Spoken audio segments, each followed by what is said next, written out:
मुंबई गोवा महामार्गाचा प्रश्न अद्याप सुद्धा मार्गी लागलेला नाहीये। या महामार्गावर उभारण्यात आलेल्या टोलचा सुद्धा वाद सध्या चर्चेचं कारण आहे। महामार्गाचं काम 100% पूर्ण झाल्यावरच टोल वसुली करण्याची विनंती मंत्री आदिती तटकरे यांनी केंद्रीय रस्ते वाहतूक मंत्री नितीन गडकरींकडे केली आहे।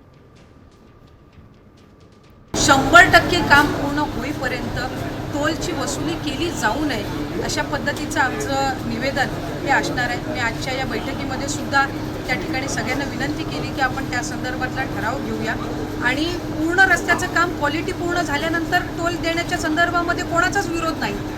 पण रस्त्याचं काम अपूर्ण असताना, नादुरुस्त असताना, काही ठिकाणी आपण बघतोय की थोडा दर्जासुद्धा कामाचा योग्य नसताना आपण नागरिकांवर हा टोल तिथं ठोकवणं हे मला असं लोकप्रतिनिधी म्हणून, एक सरकारची प्रतिनिधी म्हणून सुद्धा एक चुकीचं वाटतं।